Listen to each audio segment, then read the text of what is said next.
Welcome to 10 Talks, real conversations for champions with champions, where a champion life is a 10 life. Thank you for joining our team today. I'm Carlette Patterson, your head sports life coach at the Life Training Academy, and it's our desired outcome to share our passion for sports life coaching by training you to live a 10 life. You and your life matter. Let's get coached. Hi, team. Well, welcome to 10 Talks. It's real conversations with champions for champions, and it is my honor today to share with you a dear friend of mine, Ken Youngson. He is actually the guy that brought me to New Zealand and launched my career in New Zealand and has changed my life in many, many ways. So today I want to share him and our story with you, and just really our desired outcome of today's conversation is the power of purpose. And can we go for the life we've always wanted, the courage that it takes? And both Ken and I have had the honor to be able to live a life that we have dreamed of. We had a dream. It's been 15 years ago that we connected, and we had a dream, and we are getting to live it. And we wanted to share it with you and share our story, and most importantly, give you hope, because whatever it is that you are dreaming of, a career that you want, whatever it is you want personally, professionally, or philanthropically, we want to coach you up and give you hope, and hope that our story will inspire, encourage, and give you those tools or whatever you need for you to be able to start living your 10 life. So Ken, welcome to 10 Talks, and what a 10 moment this is to be able to share our story. Oh, yeah. So I know, 10, 10, 10, here we go. So most importantly, Ken, let's get to hear a bit about your story. We love starting our conversations with just the power of your story. So let us know and let our listeners know kind of who are you and what you're all about. Okay. Wow. Gee, where do you start and how long have you got? And this is so good. I mean, it has been a long time, but I guess our story starts with me personally, and just a passion to see people do well in life. I mean, there's just nothing greater when you see somebody that actually clicks to principle, something of purpose or whatever, and really starts to do well.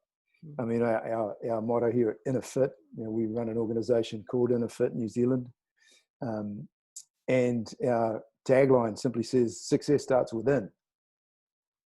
And so the question is, what is your within as a human being? What do you need within the innermost parts of your being to be successful? What work do you need to do in that gym as opposed to the physical?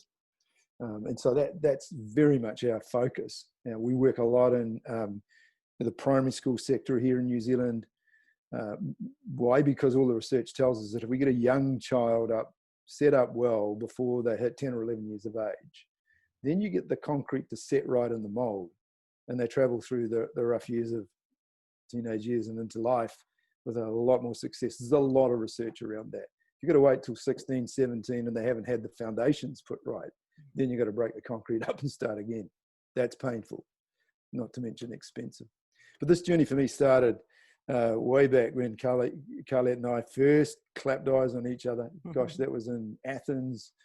Athens, actually in Greek, and some crazy little island, I think it was, back in 2003. And at that stage, I'd been pulled out of a corporate career, working in IT. Had been in there for about 22 years, and did a crazy thing, helped my brother-in-law who decided to start a church here in New Zealand. I thought he was mad to start with. But anyway, we thought, well, okay, let's get in and help him. And we did that for, nearly 10 years, or just over 10 years actually. And it was during that time that I could start to see the world shift and change. And I think the pivotal point for me was standing on a place called Mars Hill in Athens City. If you've been there, it's right by the Parthenon. Incredible place. I mean, for a Kiwi boy, you stand at a place like that and pinch yourself.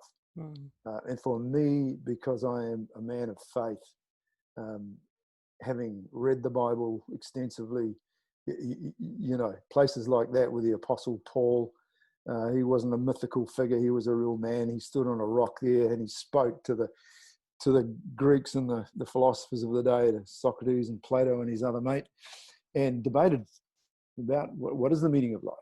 How do you get the best out of life? All of those sorts of issues on that spot. Well, I stood there for a couple of hours, really just soaking in the atmosphere and looking at the place. I mean, it's just mind-blowing to be there and see it. But I got taken back to a scripture in the book of Kings in the Bible, in chapter 2. And it's a simple story of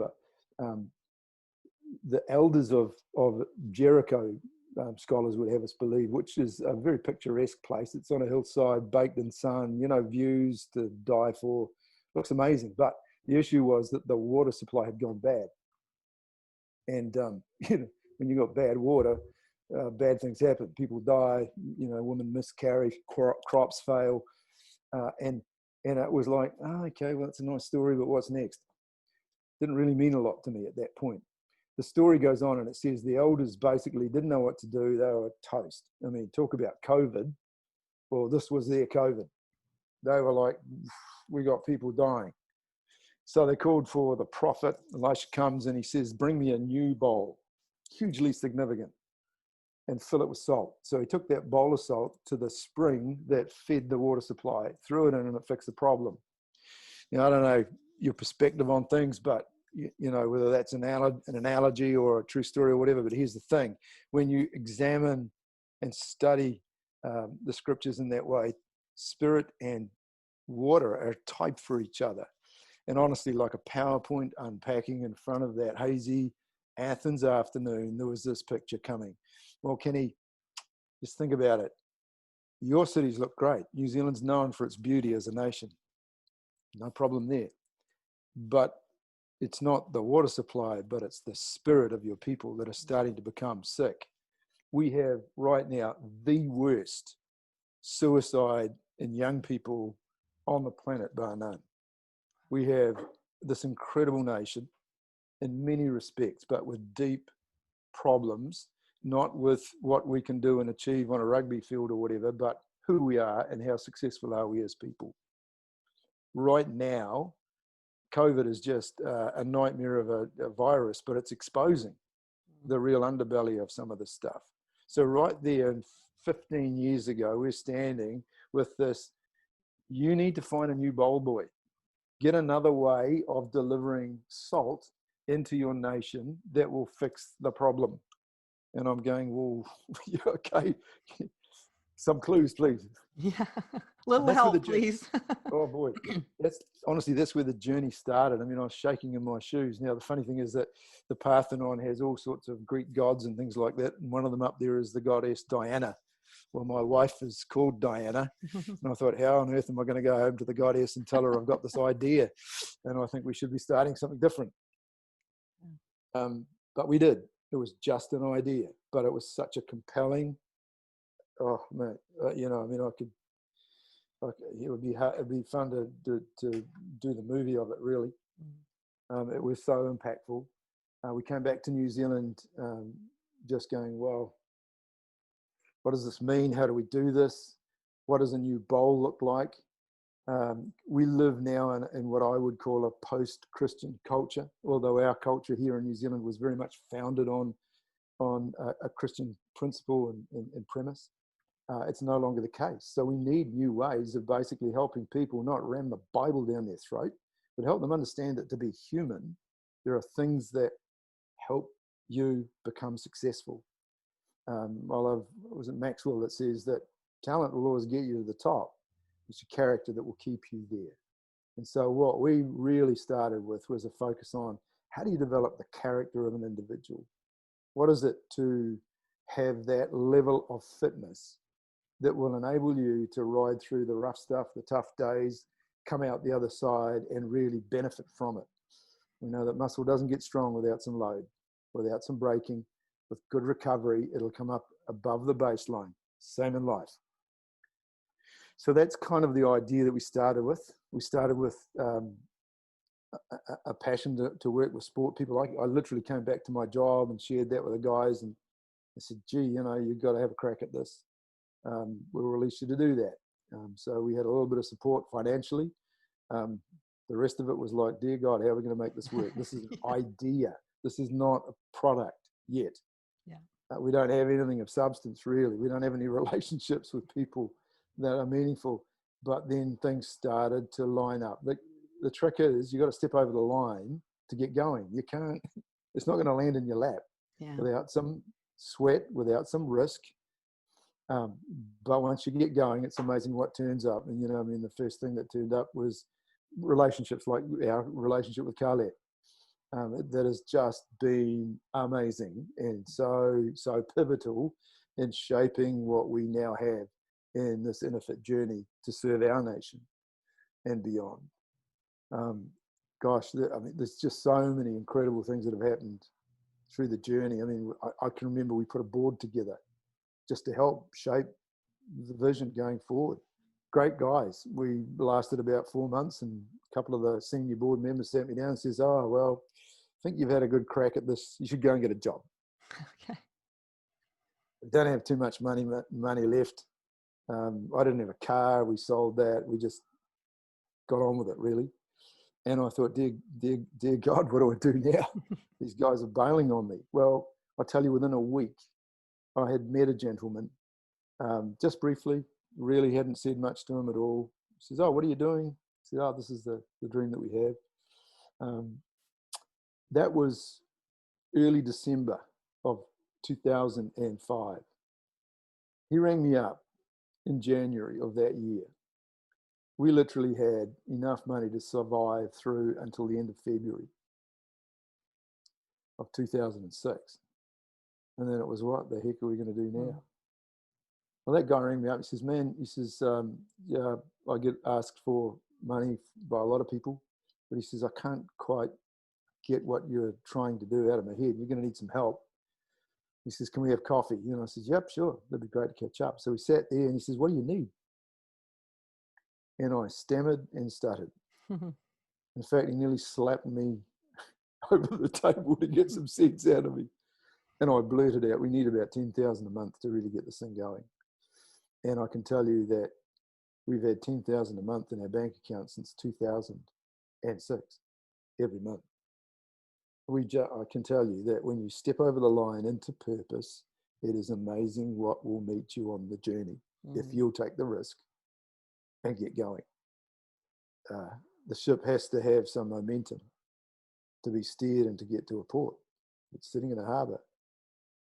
Well, and Ken, you are just demonstrating just the power of courage and great faith to be able to step out and to really hear that. I just want to share with the team a bit of our personal journey in terms of how we met in Greece. So Ken and I and my late husband, we were all in Greece at a sports ministry conference and never met before. We, just that was our first time. And this was where I was introducing sports life coaching globally to everybody there and really wanted to share our passion, my late husband and I, our passion for really using sport for social change and using sports life coaching to train people in their life as intentionally as we train for us to be champions in sport. And so Ken, you and I connected there in terms of, just the event. And then we came home. That event was in October of 2003. We came home and didn't speak again. And then my husband, Steve Patterson, in July of 2004, died. He died very suddenly, and he was diagnosed in June of 2004 and died in 28 days. So our life was changed in moments. And Ken contacted me, I think maybe it was in August or September. I mean, of course, you had no idea what had happened. And you asked if I would come to New Zealand and really share the vision of sports life coaching. And I said no. So team, I got to tell you, like, this whole dream and this whole everything that started with me saying no. I really didn't have the courage to do it. I was a disaster in terms of losing my husband.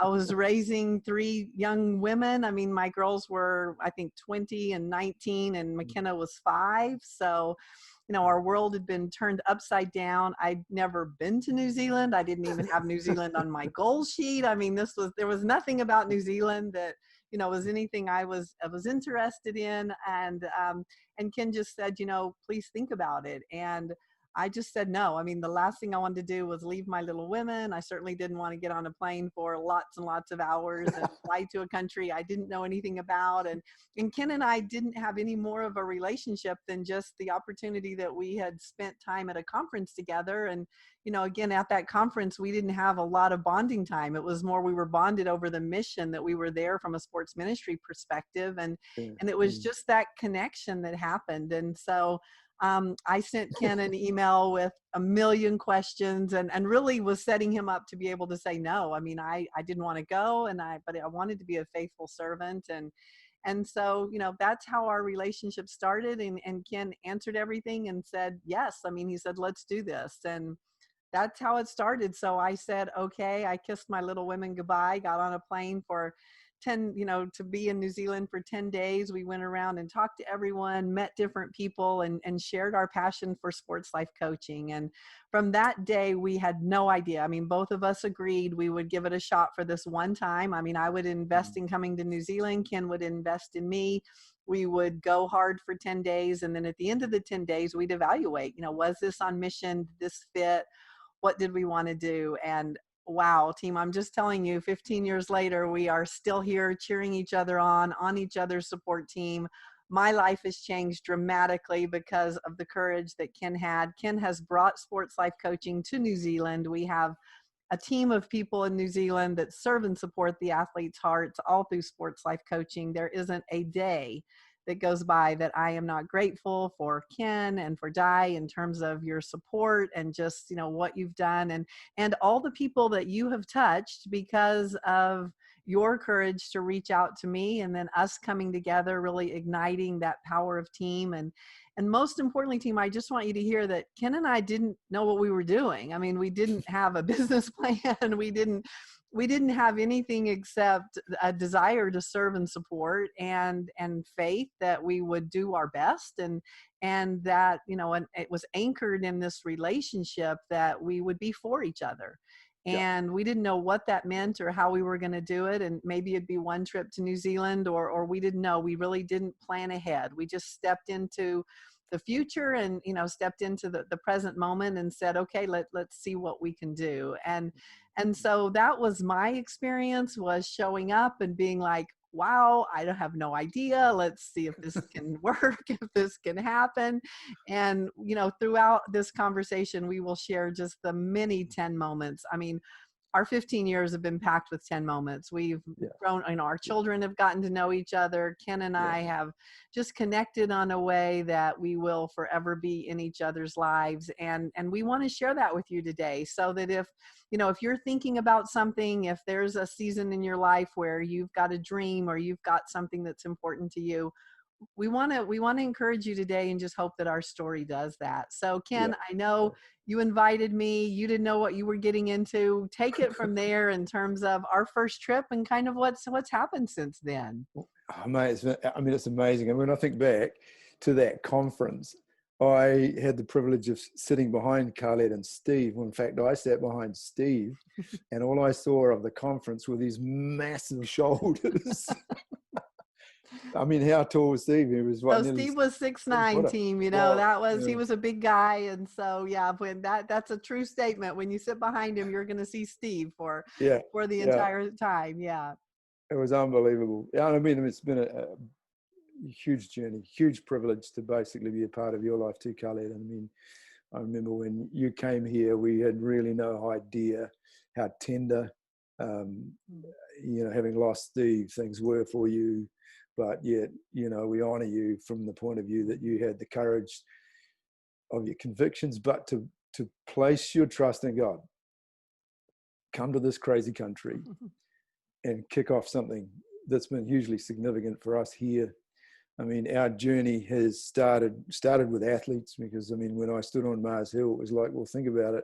What does this new bowl look like? What is New Zealand known for? It's certainly not known for economic success or mineral wealth or some other crazy thing or technology at that stage. It was known for a black shirt and a silver fern and a rugby team. And New Zealanders defined themselves so much around that. And it was, okay, let's look at that. And it was like, slap yourself, boy. I was a track athlete. I had the privilege of running for New Zealand long time ago. Now I'm very broken. But come from a sports mad country. We're at a sports ministry event. We had just visited the Olympic Stadium. As incomplete as it was, we'd seen the old Athenian Stadium, and it was, well, get a clue. Could that be a clue? Because I had to realize the world had changed, and we do not have the sort of character building agencies that we used to. The YMCA, the YWCA, the Boy Scouts, the Girl Scouts, the Boys Brigade, so many of these agencies that came out of what was considered the church. That was where they were founded, with the principles of good character and good behaviors, of how to manage yourself well and get on with others.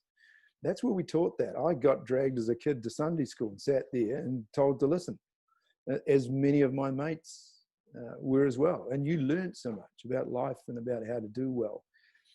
Even the game of rugby started as a game to teach young men good character. So did basketball in the States.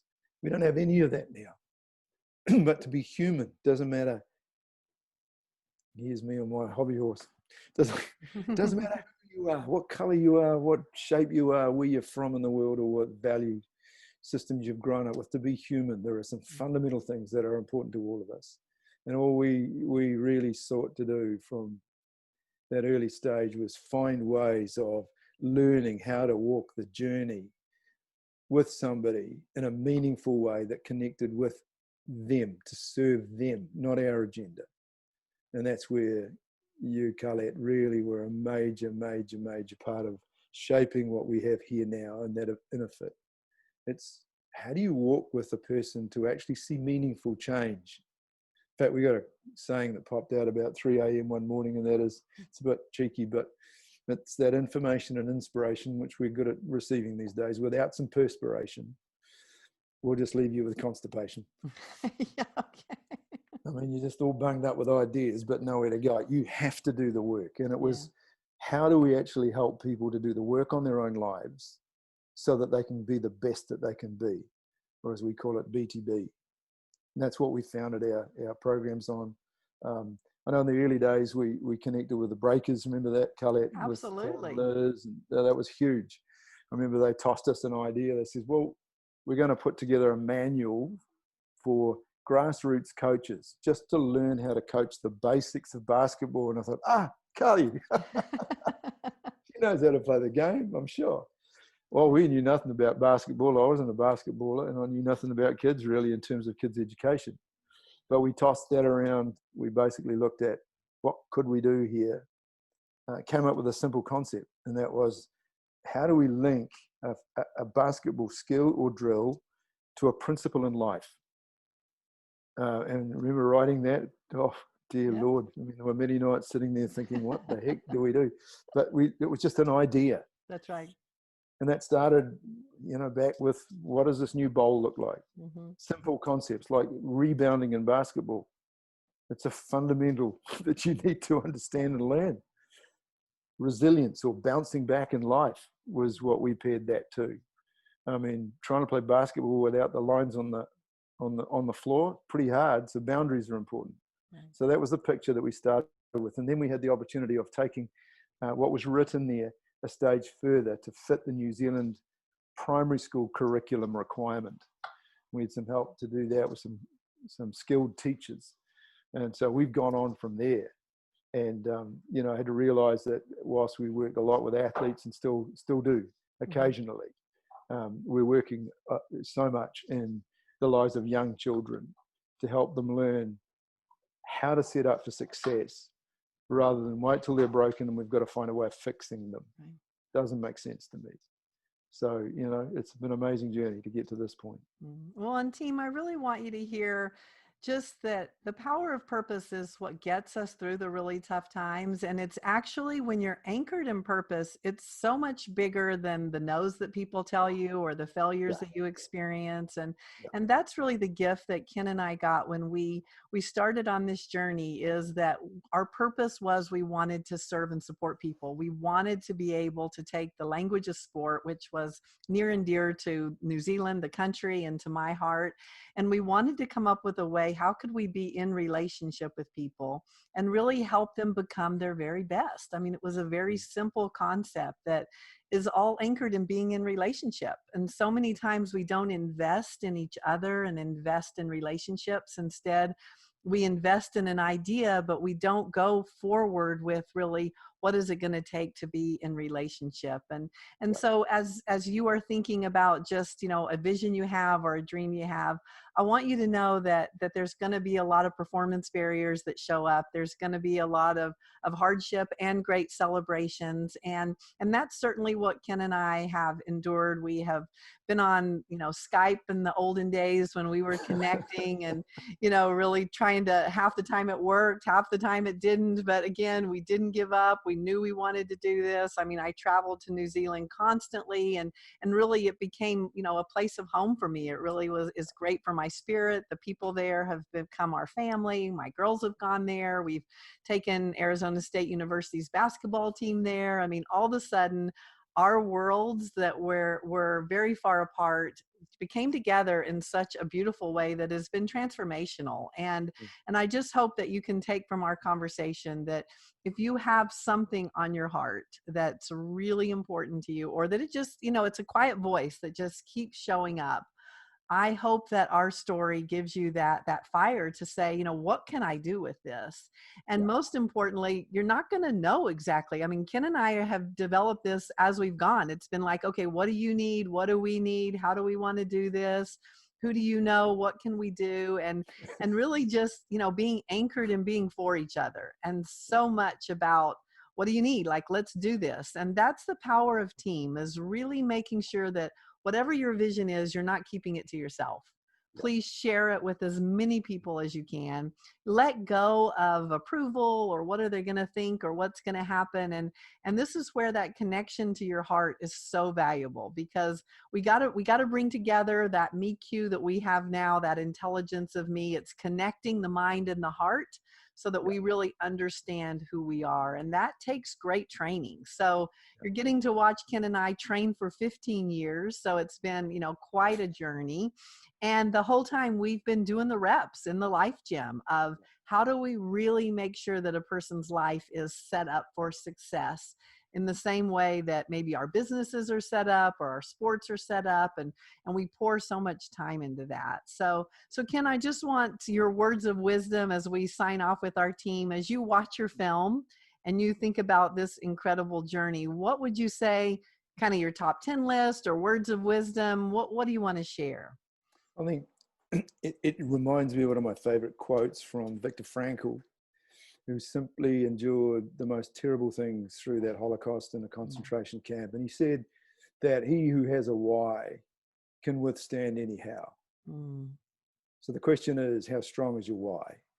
And are you willing to really go out and back it? You don't have to be persecuted to find out what your why is. But the point is that if you have that strongly rooted within you, then the trials will come, the hard stuff will come. I personally believe that, in fact, we were sharing before that we started this call, that this is a very, very different world we're living in at the moment. Standing on Mars Hill with that story, that wasn't for 2003, that was for 2020. We've just been doing the time in the gym, preparing, writing, making mistakes, learning from them, and moving forward. That's all part of it, so that we're ready today. Right now, I can tell you today, we're more challenged than ever with some of the things that have just come out of left field that you just don't expect. But that's okay, because we're on purpose. We've done the hard yards. We're fit, we're strong, we're ready to go to work. So perseverance, don't give up. Yeah, never write it. I mean, our purpose, it's worth it. We can do this. And, whatever it is that is showing up in your life, please have the courage to talk about it, ask about it, get some training in it, get coached up, whatever it takes for you to be able to go for this. I mean, that's what's so powerful, is that when we can stand on purpose, live on purpose, really, connect from a purpose perspective, the hardships that come, we're going to recognize them as a challenge. Yeah. And we know in the gym that really that transformation happens on those reps that are 9, 10, 11, 12. When we're pumping iron and it's just, we're doing the reps and they're easy, that 1, 2, 3, 4, that's not doing anything. That's literally like a warm up. That's getting your muscles aware that like the tough stuff is coming. And when we hit that rep that's 10, 11, or 12, and we do the work to push through it, that's where the transformation happens. And that's where that sense of accomplish happens. And, we don't know in your life when those reps are going to show up, but, we are for you. And we just wanted to share our journey and our story. And most importantly, Ken, thank you. Thank you for changing my life and giving me the opportunity to know New Zealand and to be able to be blessed with your incredible country. Hey, right back at you. Okay, team, it's up to you. Go out and make it a 10 life. We hope that we've given you hope, encouragement, inspiration, whatever you need to be able to live your 10 life. Thank you, Ken, and to be continued. Go live a 10 life, team. Bye. Well, team, what a conversation we've been able to have with Ken. I hope that it has inspired you. I hope that it's made you think about, what is my purpose and how can I use my gifts to really change the world? So we'd love to be on your team. We'd love to get you from thinking about it to living it. If you want to get coached up, go to lifetrainingacademy.com. Or if you'd like to take our online course, The Power of Purpose, go to meetq10.com. Thank you for you being the courage to be you. And we hope to see you in your life getting coached up to live a life on purpose. That's a 10. Thank you for listening. We'd like to get you coached up, so head over to iTunes and Spotify and hit subscribe.